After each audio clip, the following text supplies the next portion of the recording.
现在有一种很奇怪的现象哈，为什么有的男生他宁愿花10几万去娶一个相亲刚认识几个月的女生，他也不愿意花10几万去娶一个相处了几年的女朋友？你们说奇怪不奇怪？其实呢，据我分析主要有以下3个原因。第一点，就是在这件事情上男女心态上差异很大。女生觉得我们既然都这么多年的感情了，我跟你要点彩礼没毛病吧，你就应该满足我，才能证明你是真心爱我的呀。但是男生想的却是，我都要娶你了，还差这点彩礼吗？如果差一点你都不行，那你也不是真心爱我的。第二点，男生觉得两个人谈恋爱期间也没少给女生花钱，但是感觉那些钱好像全都白花了。大家都知道吗？现在谈恋爱哪样不是男生掏钱呢？基本上80%都是男的在花，但是临到要结婚了，女的还要分文必争讨价还价。总说那句话，我父母养我这么大不容易，这钱你就得拿，少一分都不行。然后之前的付出好像全都是活该一样。第三点，对于男生来讲他们会认为这么多年的感情应该是可以相互理解和包容的，他能有多少，对方难道没有数吗？但是女生这个时候想法是，既然这么多年的感情了，是不是就应该想尽办法去满足我，完全不顾及多年的感情了，反而是像变了一个人一样无情无义的。所以呢，男生这个时候呢真的是想跟你谈感情，而女生这个时候呢更像在谈交易了。这不就是在逼着男人要放弃你吗？所以不要太高估自己了，去挑战人性，对吗？我是北京红娘丽欣姐，12年帮助过几千人脱单，来给姐点个红心，带你脱单哦。今天心情不太好，有点沉重，睡不着觉了。你们知道吗？今天发生的一件事情，我觉得还挺值得大家去关注一下的。第一个就是百度的无人驾驶萝卜快跑在武汉试点，现在它的订单量已经超过了网约车司机1天的订单量，而且呢价格只要几块钱。不管你承不承认，价格战真的是已经打响了。现在的年轻人确确实实消费降级，这是一个不争的事实那在这种存量竞争的环境之下，我们到底应该选什么呢？就拿我们婚恋行业来说，去年每个月做10万的营业额，利润呢还可以养家糊口。但是今年呢，我觉得我拼了命做到10万营业额都还入不敷出。我觉得未来各种服务行业都会非常卷的，但是我还是坚信一个道理，只要用心对待自己的客户，把大家的利益放到第一位，给出最好的服务体验。其实婚恋最大的难点是成功率，只要是我能把自己的口碑做好，提高我的精准匹配度和恋爱辅导成功率，我相信还会有更多的人在我这里拿到结果的。你们相信吗？来支持我一下吧。女人不结婚就有罪吗？北京的一位女粉丝给我留言说我35岁的时候呢就已经果断选择不结婚了，如今我都45了我从来没有为自己的选择后悔过，我更不会去羡慕那些结婚生子的人。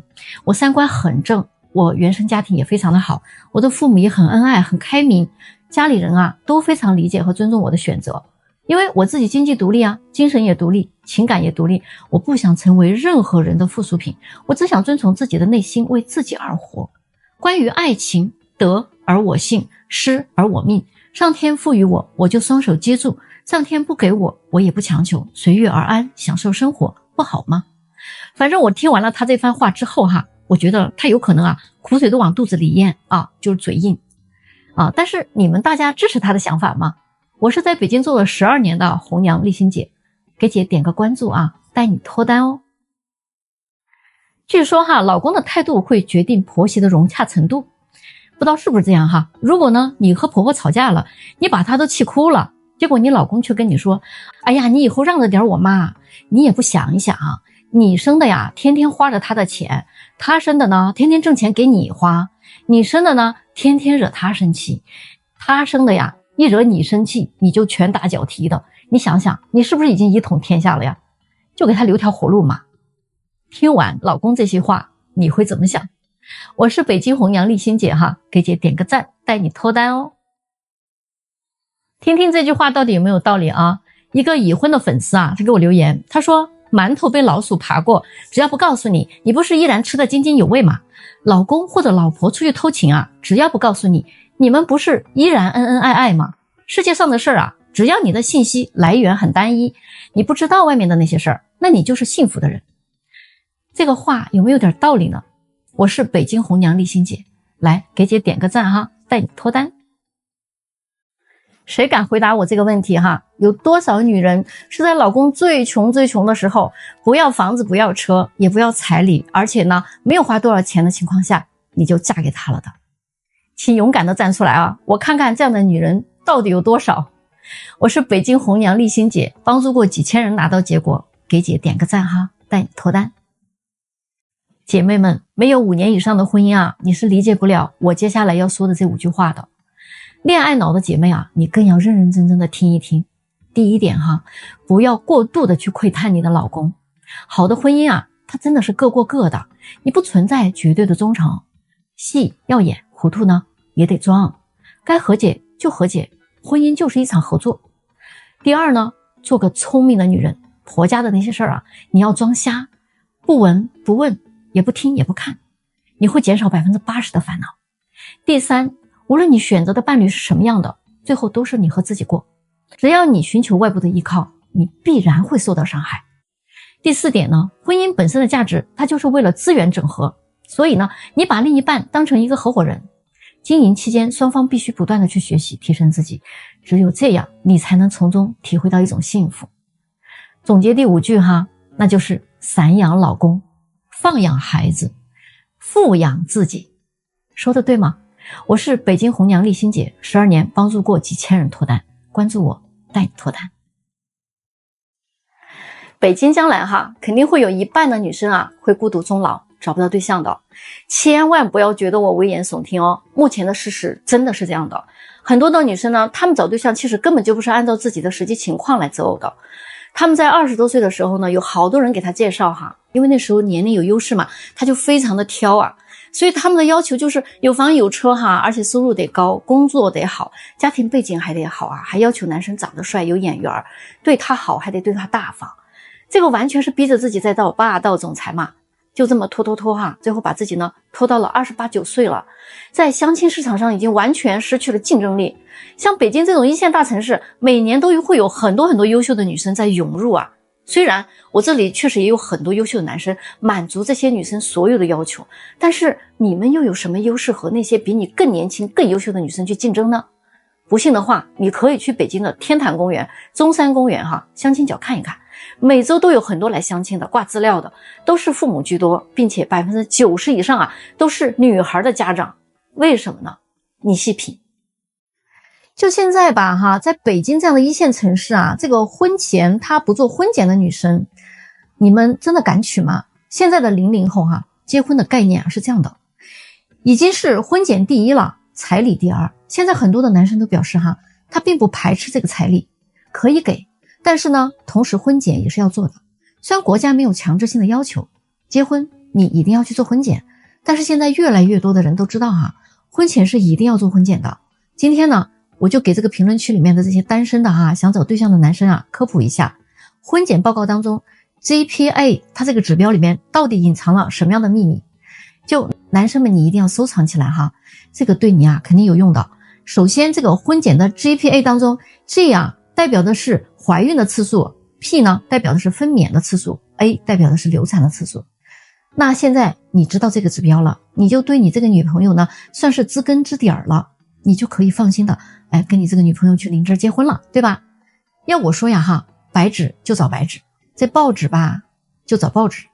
女生只有自尊自爱才能更好的保护你自己。男生呢，只要尊重和爱护女生，你才会迎来真爱的，长久的走下去。那么你们觉得这个婚检有没有必要做呢？咱们到评论区留言说说你的想法。大家听说了吗？最近又出现了一个热搜，都搜爆了，什么恋爱中男人先低头先道歉，恋爱就一定会很稳固的。我听完之后我直接呆了你现在这个毒鸡汤怎么这么厉害了呢？这个也让我想起了一个很搞笑的比喻。当蚊子它吸不到血的时候，它就会跑到你的耳边嗡嗡嗡嗡的叫。别急我知道有的人又要着急了，但是我必须告诉你们，现代的男生他们真的不吃这一套了，大家都精明着呢。什么忍一时风平浪静凭什么我要忍呢？退一步海阔天空，为什么是我要退有句话不是说吗？一方一味的服软只会让对方得寸进尺这对感情没有什么好处的。别指望用这种手段去控制别人。爱情它是两个人的事儿啊，别总是想着把问题甩给另一方，然后呢自己呢双手一插啊，小嘴一嘟啊，等着别人来哄你。各位，感情中大家都是成年人了，不是巨婴，要学会为自己的问题负责任。这个不仅仅是你的权利，也是你的义务呀。我真心的希望那些还没有清醒过来的兄弟们哈，睁大你的眼睛哈，看看现实，你是在谈一段平等的恋爱，你不是在给自己找祖宗。我是北京红娘丽欣姐哈，关注我，带你脱单。来，这个问题哈，我看看你怎么回答的。问男人啊，老婆和车呀，谁更重要？他们个个都会大声的说，当然老婆重要啦。别逗了哈，骗鬼去吧你们。你看哈，车子一买回来，你第一个先给他上保险啊，还给他贴膜保护啊，还给他搞装饰，还按时啊去保养。可是老婆呢，你把她娶回家，每天要给你做家务，还要生孩子带孩子，她还要工作挣钱，对你还那么好。结果你带老婆啊定期去做美容了吗？你带她去做保养了吗？你给她买过装饰品吗？你给她买保险了吗？来，咱们到评论区留言哈，说说你都做了什么。我是北京红娘丽欣姐哈，帮助过上千人拿到过结果，给姐点个关注哈，带你脱单。你们有没有发现哈，有一种很神奇的男女思维，男人每天都在想什么呢？这个女人是不是喜欢我呀？怎么约她出来喝酒呢？这么好看的妞被哪头猪给拱了呀？拱她的猪一定很有钱，不行，我得努力挣钱，这样我就要什么样的女人都会有。但是怎么才能让女人不花我的钱，又能跟我好呢？不知道上哪儿能找到富婆哈。我今天啊想找哥们打游戏，玩会儿牌，我想喝个酒，我想抽个烟，怎么才能让这个女人啊她别管着我？这个女人又来查岗了，烦不烦呀？什么时候才能像古代一样可以三妻四妾呀？再看看女人每天在想什么哈，听好了，女人想的是，今天我要不要洗头呢？今天我穿什么衣服呢？我好像没衣服穿了，我好想再买几件。中午吃什么呢？天天吃外卖，有人给我做就好了。我的快递怎么还没到呀？我这个鼻子要是再高一点就好看了，我的皮肤能不能再白一点呀？我要是大长腿就可以找个更帅的男朋友了。我的大姨妈怎么还没来呀？我的大姨妈怎么又来了呢？我什么时候才能变成富婆呀？要是能不用天天上班就好了。啥时候才能躺平啊？做女人太难了。关注丽欣姐，脱单更快捷。你不是要彩礼吗？行，那咱们先把婚检做了吧。最近网上呢有一个很炸裂的事儿哈，广西、浙江、安徽、四川、云南还有厦门，陆陆续续出现了呀，女方要彩礼，男方反过来要求女方做婚检的新闻。我都不知道你们看到了没有哈？这是男性开始反击的号角吗？甚至还有人说哈，要求女方必须是处女，原因很简单，因为你女方不总说彩礼是传统吗？那好，传统是什么呀？我已经说过800遍了哈，八抬大轿抬的是大家闺秀，临媒正娶娶的是贤妻良母，重金娶妻娶的是完璧之身，三媒六聘聘的是知书达理。所以女的说要传统，那我说的这些是不是也合情合理呢？所以你看哈，这届的网友真的是太有才了。但是女生的观点却不同了哈，女生普遍都会说，我要是做了这些，孩子归娘家信吗？你男方能替我生孩子吗？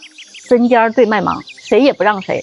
所以做婚检这个事儿啊，你们觉得合不合理呢？可以到我评论区讨论一下。有些现实的事情真的很扎心。在北上广深，为什么有那么多单身姑娘？她们自身真的很不错，但是就是找不到男朋友呀，很难维持一段长久的恋爱关系。她们自己也不想这样的，但是呢，又无能为力。因为在一线城市，综合条件还不错的女孩，最容易遇到3类男人。第一类呢，就是好大叔。好大叔啊，那是真有钱呀，他也愿意给你花钱，然后他也很喜欢你，对你很好。但是如果你想长期持有好大叔啊，那就有点难了。因为好大叔啊，他的缺点就是花心，见多识广啊，你很难拿捏他的。因为好大叔的女人也是大把大把的人啊，你很难成为他的唯一。那第二类呢，就是精致精英男，他们呢家境好，学历好，圈子也很好，房车都有哈，收入也很高。他们可能就比较小资，生活呢也很讲究品质，常常会带你去一些高档消费场所。他们性格很温柔哈，情商也很高，很懂女人心啊，说你爱听的话啊，花钱了也很大方。那么你的恋爱体验呢是相当浪漫的，但是呢他们却有一个特点，就是跟你在一起啊，可以吃喝玩乐，他也可以花费，但是呢，不太愿意啊，单独为你去花钱，特别是那些大笔的钱，比如说给你买个爱马仕包包啦，给你买个香奈儿啊等等哈，就不大可能。你会体会到他是非常算计的。你一旦离开了他，你会发现其实你啥也没得到，除非你深得他心，可能会是个例外。但是这样的男人啊，他见过的女人也不少啊，他的选项呢也是非常非常多的，所以呢也是很难搞的。第三类呢就是事业男，这一类人哈，以事业为中心，他的事业心非常强，他的人生目标呢就是要成功，所以呢相对来讲他们就非常务实。如果他是个刚开始创业的人，那么他一定想找个合伙人，要么你的家境不错，可以给到他财务上的支持，要么你的人脉很好，可以给到他一些渠道上的帮助，要么呢你就是自身能力很强，不然你最终一定还是会被他短折的。那么那种事业已成的呢，很快他就转化成第一种啊。所以你们觉得这些女孩子到底怎么样才能破圈呢？咱不能天天聊那些男男女女的那点事儿了。今儿啊，我给大家上盘点心，盘点一下中国5大女企业家，看看呀你们认识几个，尤其是第3位哈，我非常喜欢。第5名是章泽天，南京人，28岁，京东老板娘，身价584亿。第4名杜鹃，北京人，50岁，国美控股集团的 CEO， 身价700亿。第3名呢，钟富丽，浙江杭州人，40岁，娃哈哈集团的董事长，身价800亿。第2名是吴亚军，重庆人，58岁，龙湖集团执行董事，身价950亿。第1名杨艳慧，广东顺德人，41岁，碧桂园总裁，身价1650亿。以上这5位女企业家，你认识几个呢？我是北京红娘丽欣姐哈，点赞关注走一波。最近哈，我接待了一个87年的女生，一上来就跟我吐槽这些跟她相亲的男人。她说呢，这几个月她相了10几20个人了，但是她就发现现在的男人特别的抠门，都没有什么格局。这些男人当中啊，只有一个是正儿八经请她吃了一顿饭的，其他的呢，要么就请她喝个奶茶，要么就请她逛个公园，要么呢就喝个咖啡。而且相亲完了之后，没有一个是主动把她送回家的。那这个时候呢，她就有点感慨哈。她说以前那些男的格局就特别大，跟她相亲会带她吃大餐的，而且还会给她带小礼物，最后呢还会把她安安全全的送回家。然后这个时候啊，跟她一起来的这个闺蜜啊，88年的也附和着说，哎，我呢反正是如果这个男人跟我相亲，提出来喝什么奶茶呀，逛什么公园呀，我直接就拒绝了，我根本就接受不了这种格局太小的男人，我愿意下半生自己一个人过，我都不找这种抠门的。哎，我就想说哈，有些女孩啊，你们真的是被男人啊给宠坏了。你们看，在你们20多岁的时候，人家那些男的又给你送礼，又送你回家啊，还请你吃了大餐，然后呢，你不是也一句话说不合适就黄了吗？而相亲这些所有的消费，你又不用掏1分钱，那你觉得对男人公不公平吗？再说了哈，以前那些男的也请你吃饭了，也送你礼物了啊，也送你回家了吗？你不是也没有同意跟人家好吗？你现在说这些不请你吃饭的男人格局太小了，那些格局大的你不是也一样拒绝了吗？是不是啊？你说这个男人格局太小了，他抠门了啊，就是他们单身的原因。可是你也这么大了，不也单着吗？那你又是什么原因呢？如果你的格局很大的话，那你为什么不请男人吃顿饭呢？如果说哈，飞机失事的概率是1%的话，那相亲成功率有可能就是10000%。为什么呢？因为男生会说，你不做我的女朋友，我怎么对你好啊？而女生说，你不对我好，我怎么做你的女朋友啊？你们说这样成功概率高吗？有很多大龄女生会跟我说哈，哎呀，我虽然年龄大，但是我看着显小。你说的这是什么话呀？如果一个男生跟你说，我虽然穷，但是我长得像个有钱人，你是什么感受？如果你不了解以下这些相亲黑话，你肯定会踩到坑里去的。第一，说话心直口快，就是说哈，他没心眼儿，属于钢铁直男，女的也一样。第二，说他会过日子，说明对方啊会有点抠门，爱算计。第三，他属于潜力股，那说明他呀经济状况不太好啊，可能没房没车。第四呢，人很老实很本分，说明啊长相很一般，性格可能很木讷。第五呢，工作稳定，说明啊他的收入很一般嘛。第六，眼界高了点，说明年龄大还事儿多。第7，是个听话的孩子，说明对方可能是个妈宝哈，没主见。第8，工作能力很强，说明他会经常加班，恋爱体验可能有点差。第9，说体贴懂事是个暖男，小心哈，可能会是个海王海后。第10哈，会聊天，很健谈，估计就是个话痨，爱吹牛说大话。点赞收藏哦。